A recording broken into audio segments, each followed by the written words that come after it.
Plus, you're not only gambling away your money at Indian casinos, you're also gambling away some of your rights. We're investigating only on News Channel 3. it's 6 o'clock, time for news. Now from the Desert's news leader, KESQ News Channel 3 HD at 6. Good evening, I'm Karen Devine. And I'm John Whiteside. A News Channel 3 investigation on how you're gambling with your rights when you go to a local Indian casino. One woman says she gambled and lost after she suffered severe injuries on tribal land. News Channel 3's Nathan Baca is in India with our live mobile newsroom with a story you'll only see right here on News Channel 3. Nathan. Right now, I'm live on the land bordering between the Cabazon Band of Mission Indians and the city of India. You can see Fantasy Springs Casino right over there. Now, this is how the law works. Now, if I were to get hit by a car right here and severely injured, I'd be able to sue the person who hit me and get a jury trial. But if I were to get injured by a casino employee on tribal land just past this fence here, I would get no jury trial. Instead, one man, partially paid by the tribe, decides who gets justice. Tori Fritz can only watch as people play tennis at Palm Desert's Jackie Cooper Tennis Academy. She was a women's tennis pioneer in the 1970s, but then last year, this happened. Tori got hit by a valet driver at the Fantasy Springs Casino parking lot. She was there meeting friends, tennis legends Billie Jean King and Rosie Casals, for a concert. I never saw it coming.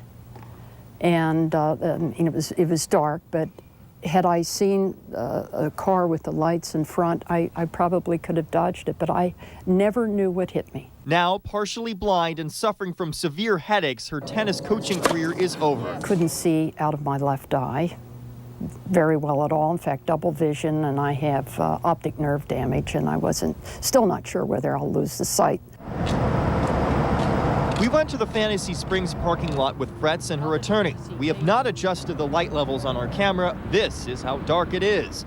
The CHP report faults both the valet driver and the poor lighting conditions. So what is the casino doing about the poor lighting and Fretz's $90,000 worth of medical bills? Just nothing. A whole year. No one seeming to take responsibility for the bad lighting. When her attorney tried to file a lawsuit against the Cabazon Band of Mission Indians, he ran up against tribal sovereignty. That means you can't sue an Indian tribe. People gambling at Indian casinos also gamble away their right to a jury trial. Hopefully this is a cautionary tale for anybody who visits a casino in the area. They are giving up substantial rights, in my estimation, rights that everyone has come to expect in terms of safety and responsiveness in case of an unfortunate injury when they walk on the casino property. No trial by jury. Instead, justice is decided by one man. Martin Mueller is an Indian Wells attorney, effectively a judge for hire. Mueller was a founding partner at Best & Krieger, the law firm representing the tribe's insurance company. And Mueller was on the same legal team representing the Cabazon Indians in the landmark 1987 Supreme Court case giving the tribe the ability to run casinos in the first place. One man that they have hired and appointed resolves or settles or handles all of their cases. That's quite a bit of power without any recourse. But if he makes a decision that's arbitrary or unjust or in some fashion capricious, you have no recourse. We tried for weeks to get in contact with the Cabazon Band of Mission Indians. It never answered our request for an interview. So we went to the Agua Caliente Band of Kui Indians, asking it to explain its tribal justice system. They also declined our request for an interview, telling us to simply read the terms of their gaming compact.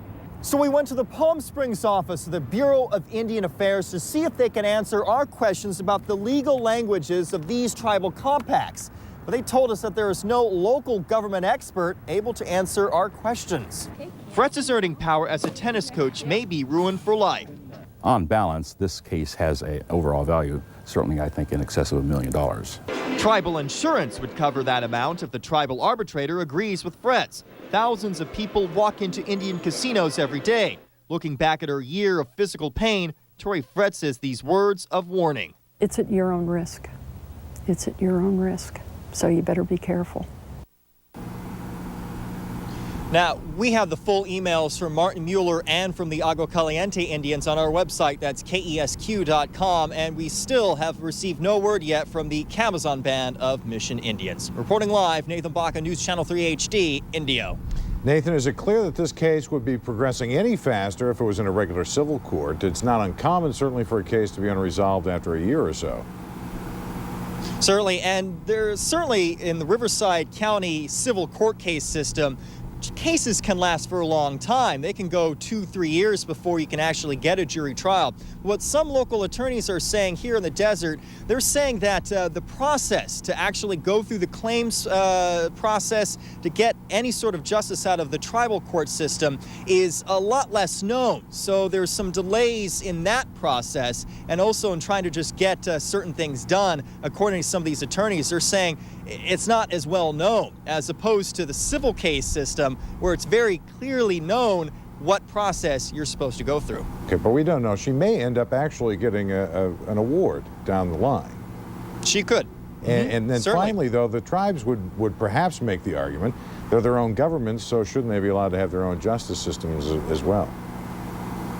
The tribes have fought furiously in court for the past few decades to be able to have the right to establish themselves as sovereign entities, and they have that. What Coachella Valley residents really need to know is that when they step into a tribal casino, they effectively are playing by tribal rules, by tribal laws, and that it really is something that I believe a lot of people may not know when they're stepping into a tribal casino. Okay, interesting report. Nathan Baca live tonight out near Fantasy Springs. Thank you, Nathan.